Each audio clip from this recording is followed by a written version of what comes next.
bien que vos ennuis viennent à peine de commencer. C'est de la débilité. Vous êtes arrivé au summum de l'inadmissible. Vous avez pris la main dans le pot de chocolat. Oui, servi, on ne boit pas quand on conduit. La machine s'est un peu emballée. Patatrac, hein. Patatras, la vérité. Oui, oui. C'est la réalité, on est d'accord, elle s'est pas fait ça toute seule. Vous êtes là pour un dossier particulièrement grave. Vous êtes arrivé au summum de l'inadmissible. Taisez-vous. Des dossiers où un petit-fils frappe sa grand-mère qui est née en 1938, j'en ai rarement. Expliquez-moi ce qui s'est passé hier avec votre mamie. Je sais pas pourquoi c'est arrivé. C'est arrivé, donc qu'est-ce qui s'est passé, monsieur? Avant d'aller chez votre grand-mère, vous étiez où? Vous avez fait quoi? J'étais chez moi, puis je suis allé chez ma grand-mère, puis je sais même plus pourquoi on s'est disputé, et puis... Mamie,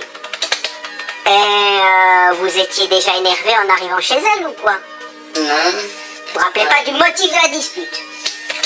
Vous êtes sûr, monsieur? Non, c'était une banalité, je sais plus du tout. Je sais pas, j'avais un petit peu bu, et... Vous vous rappelez de ce que vous avez fait? Ouais, je vous donne une gifle. C'est tout? Oui. Juste une gifle? Oui.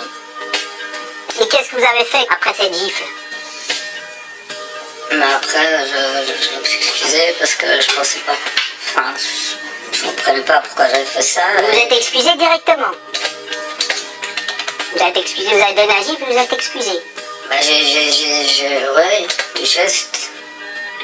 Frapper sa grand-mère, c'est quand même exceptionnel, donc elle a dû faire quelque chose pour vous énerver. Vous ne vous rappelez vraiment pas? Honnêtement, je pense que c'était une histoire de repas. C'était vraiment... C'était peut-être une histoire de repas.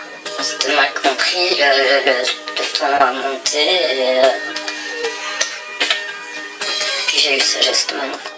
Je vais vous lire maintenant pour vous rafraîchir la mémoire ce que votre grand-mère, elle dit. Voilà. Mon petit-fils David est venu chez moi chercher des pâtes. Il est venu alcoolisé à mon domicile. Il me demandait ces pâtes que je n'avais pas. Il a commencé à m'insulter et là, il a pété un câble. Il m'a frappé au niveau du visage avec son poing fermé. Il m'a frappé à plusieurs reprises. Il n'était pas lui. J'ai crié de douleur. C'est cela qui a averti le voisin du 3e étage.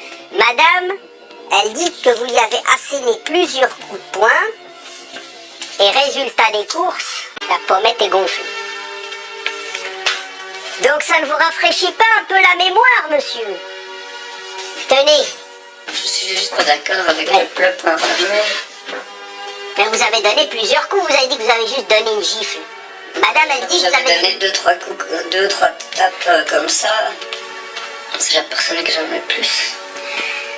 Vous avez déjà entendu, monsieur, l'adage plus grave que la morsure du serpent et l'ingratitude des enfants. Qu'est-ce que vous comptiez faire avec ces couteaux? J'avais pas de projet concret, c'est de la débilité, c'est tout. Ben, vous vouliez faire quoi, alors? En prenant ces couteaux, vous vouliez faire quoi? Et faire quoi à qui? Honnêtement, j'ai rien fait, quoi. Mais votre grand-mère, elle dit que vous vouliez en découdre avec le voisin qui est intervenu. Est-ce que vous avez dit quelque chose? Est-ce que vous êtes rentré dans l'appartement en disant « je vais le buter, je vais le buter, je vais le buter » Pourquoi elle dit ça, alors? Peut-être une bêtise pareille, oui. Non. Et cerise sur le gâteau, monsieur, votre grand-mère, elle a un téléphone? Est-ce que c'est ce téléphone? C'est à elle, ce téléphone. Premier message. Ose encore me frapper, je te tue. C'est écrit là, monsieur. Deuxième message. Gueule comme une conne. Sale truie. C'est toi qui m'as frappé. Je vais te le faire payer au centuple. Donc, est-ce que c'est vous qui avez envoyé ces messages, monsieur? Et c'était quand? Après l'altercation ou bien c'était un autre jour? Non, c'était après l'altercation. Donc, quelles sont maintenant vos intentions par rapport à votre grand-mère, monsieur? Qu'est-ce que vous comptez faire? Comme je lui ai dit, je veux dire, ça n'aurait jamais dû arriver et ça n'arrivera plus jamais. Et quelle garantie j'ai, moi, de ça? Parce que vous annoncez la couleur, hein, en gros, dans vos messages, vous indiquez à votre grand-mère que vous allez la zigouiller, quoi. Non, j'étais complètement débile hein, pendant...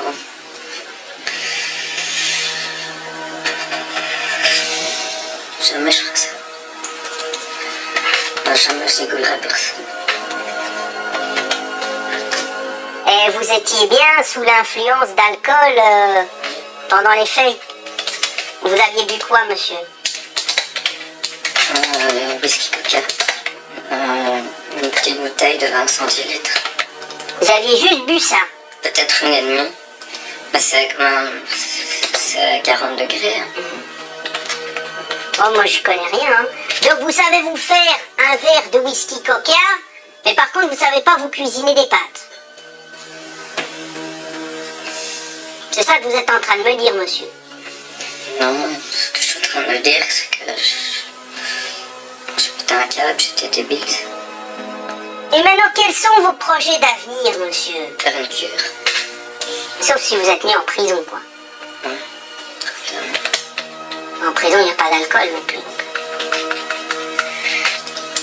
Un dernier mot, avant que je ne prenne ma décision fatale.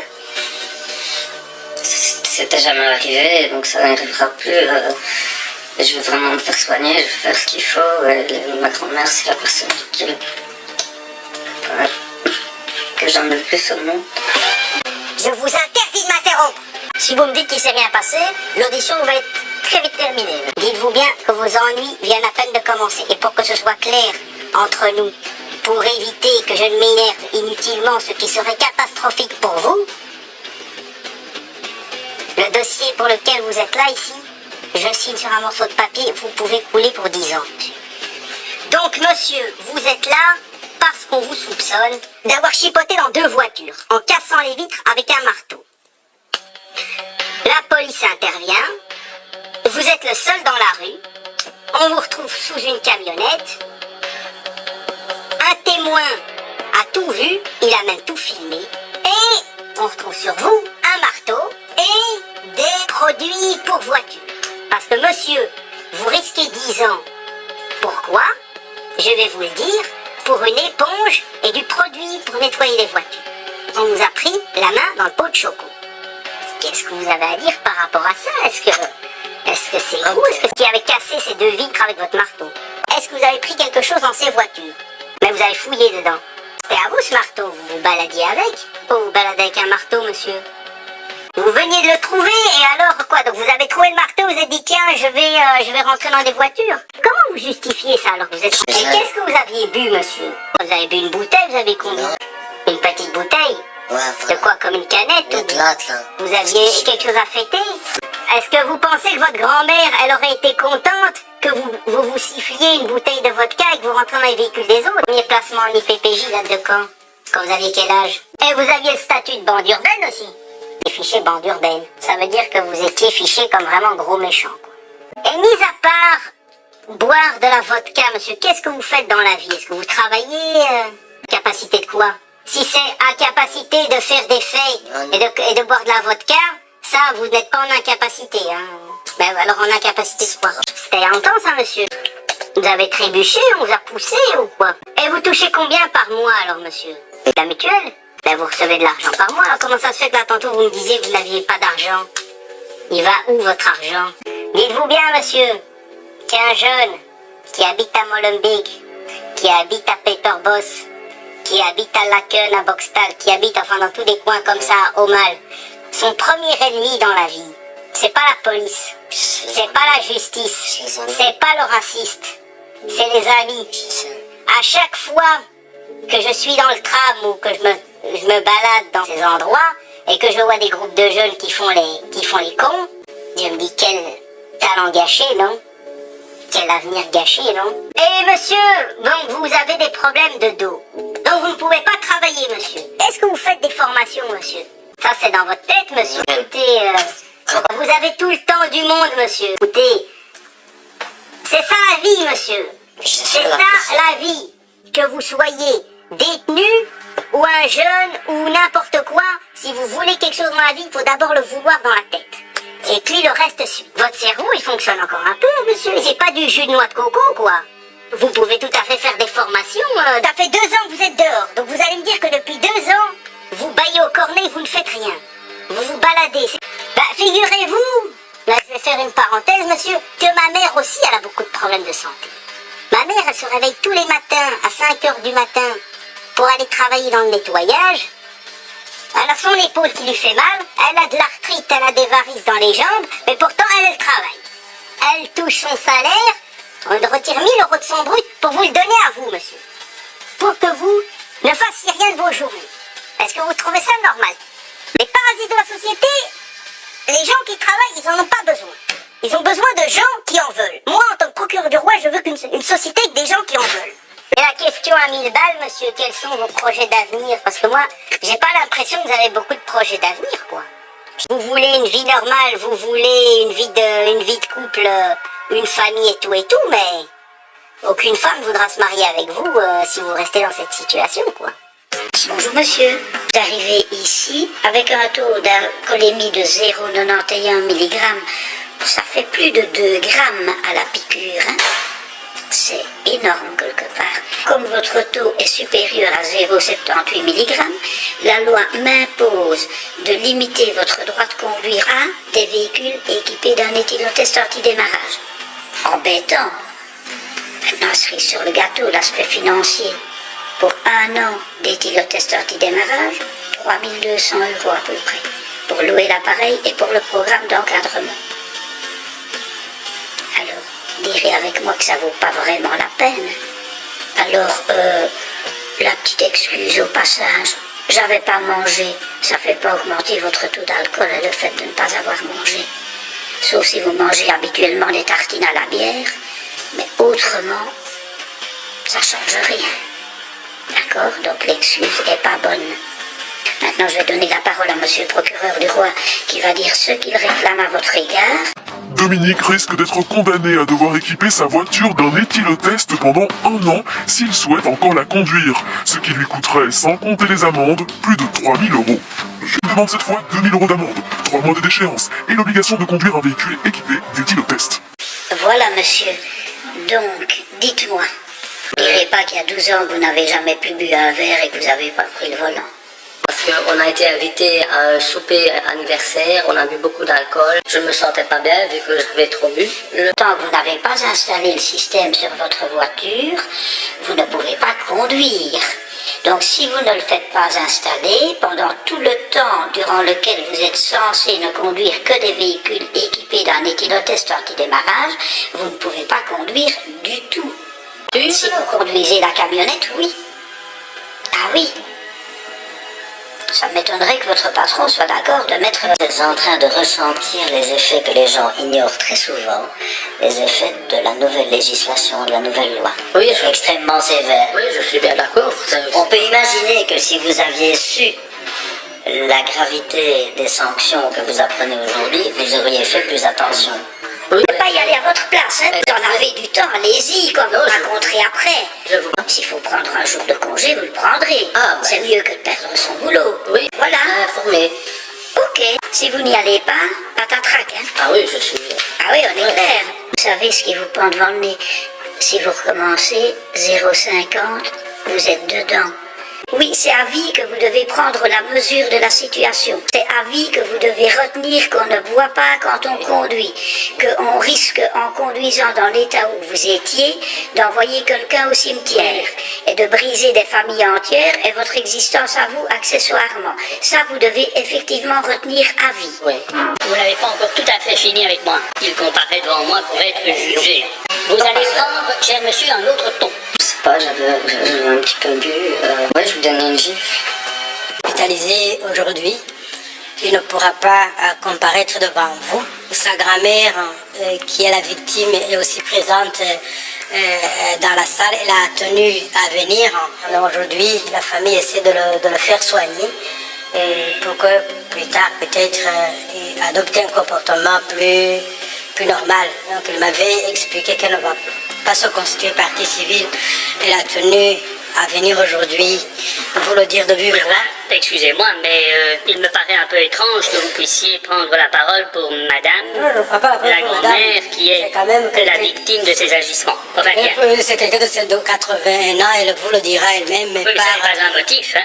Attendez que je puisse m'exprimer. Oui. Parce que si vous continuez à parler tout seul, alors moi je m'en vais et vous pouvez continuer à parler comme c'est ça vraiment jusqu'à la fin de le cas, l'audience. Président. Hein? Bien. Donc, j'ai en tout cas un certificat médical, monsieur le procureur du roi, qui indique que l'intéressé séjourne dans l'institution, ce qui en principe ne devrait pas lui faire de tort, vu les circonstances. Madame, vous êtes donc la grand-mère de monsieur... Je suis la grand-mère de David, c'est lui qui m'a agressé. Oui, bien entendu, je n'étais Oui. pas en train de dire le contraire. Il est hospitalisé, ce qui semble, au vu du dossier, une bonne chose. C'était la meilleure solution, mais il a fallu se rendre aux urgences 4 fois en 15 jours. Bien, c'est déjà un pas dans le bon sens. Quelle est votre position par rapport à votre petit-fils, je veux dire, sur le plan judiciaire? Je suis prise dans un engrenage qui me dépasse. David est enfin hospitalisé pour soigner ses problèmes d'alcool. Marie ne voulait pas envoyer son petit-fils devant un tribunal. C'est le voisin qui a appelé la police en entendant la dispute. Elle refuse. Ce sont des faits suffisamment graves et je trouve que la police a très bien fait. Alors, la machine s'est un peu emballée, mais je crois que là, il y a une réponse très claire par rapport à un comportement. Bien, cela étant, aujourd'hui, moi, je suis saisi de ces faits, qui sont des faits de coups et blessures, par monsieur le procureur du roi, et donc, nous allons continuer à travailler sur cet aspect du dossier, avec toutes les perspectives qui restent ouvertes, en ce compris celle d'éviter que ça ne se produise. Je pense qu'il est important que votre petit-fils comprenne qu'il est entré aujourd'hui dans un mécanisme de contrôle de la justice, et je crois que ça ne peut que lui faire du bien dans tous les aspects de sa personnalité. Voilà, et que tout se passe bien, madame. Le dossier pour lequel vous êtes là ici, je signe sur un morceau de papier, vous pouvez couler pour 10 ans. Vous risquez 10 ans. Pourquoi? Pour une éponge et du produit pour nettoyer les voitures. Purgé 10 ans de prison pour vol, menaces. Adolescent, il avait même été fiché par la police comme appartenant à une bande urbaine très dangereuse. Or, monsieur, quelle est votre position aujourd'hui? Vous pouvez rester assis. Maintenant, vous êtes devant le tribunal correctionnel. Hein? Et on fait quoi? Vous regrettez, ça. Comme je dis bien souvent, il faut regretter avant de les commettre. C'est plus efficace. Vous avez quand même un passé judiciaire significatif. Médicaments, oui, bien sûr. C'est toujours la même explication. Ce sont les médicaments, c'est la boisson. Oui. Et à part ça, dans la vie de tous les jours, vous faites quoi? Apparemment, ce n'est qu'une certaine catégorie de travaux que vous ne pouvez pas exécuter. Il y en a d'autres qui semblent poser moins de difficultés, apparemment. Il vaudrait mieux être en incapacité totale. Pardon? Enfin, ce que vous faites avec monsieur le procureur du roi, ça ne me regarde pas. Aujourd'hui, vous êtes devant moi. Et à la différence de monsieur le procureur du roi, c'est moi qui décide ce que doit être la sanction par rapport à ce qu'on vous reproche. Vous avez déjà pensé aux gens qui sont victimes de ce genre de comportement? Et vous regrettez, vous regrettez encore. Ben, cher monsieur, ça m'a l'air d'être, comment dirais-je, oui, voilà, on va faire, oui, voilà, on pourrait peut-être bien, voilà. Mais concrètement, on fait quoi? La vie ne se résume pas à voilà, hein? Comment? Oui, c'est comme les fromages belges, un peu de tout. Un peu de peine autonome, un peu de peine de travail. Vous avez fini par demander quoi? Qu'on vous offre des fleurs? Excusez-moi la brutalité du propos, mais il y a des moments où il y a des limites. Et vous avez la chance, vous êtes devant quelqu'un de relativement conciliant. Et il y a quand même des moments où... Et vous seriez à ma place, qu'est-ce que vous feriez? Hein? Si moi j'étais là. La vérité. Bon, bien, j'entends bien que ça puisse ne servir à rien. Oui. Je vous signale que c'est vous qui achetez le ticket pour aller en prison. Il n'y a pas un juge sur cette planète qui va envoyer quelqu'un en prison s'il n'a rien fait. Jusqu'à la prochaine fois. Bon, monsieur le procureur du roi. Merci, Monsieur le Président. Ben, écoutez, les faits sont très clairs et le monsieur est en aveu. Donc, il justifie ça par le fait que sa grand-mère était décédée il y a peu. Et deuxième justificatif, Monsieur le Président, c'est qu'il était à court d'argent. L'argent du CPS, il n'en avait plus. Ce que monsieur oublie de vous indiquer, Monsieur le Président, pour des faits de menaces, privation de liberté illégale et arbitraire, menaces par geste ou emblème et port d'armes prohibées. Et autre chose que monsieur a oublié de vous signaler, c'est qu'en septembre, il doit comparaître pour des faits de coups et blessures au préjudice de son pauvre papa.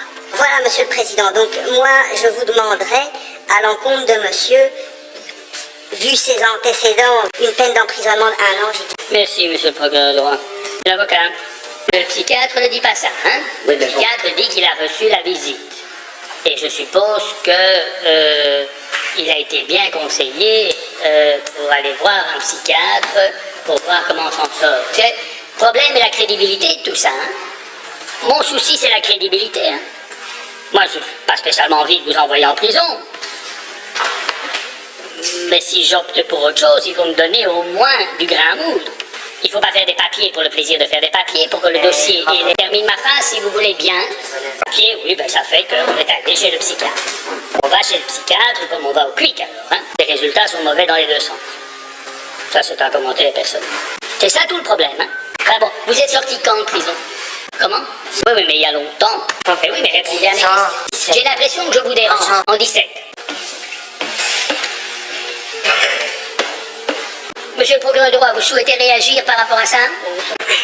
Vous souhaitez ajouter quelque chose, monsieur? Je ne peux que vous le souhaiter, hein, monsieur.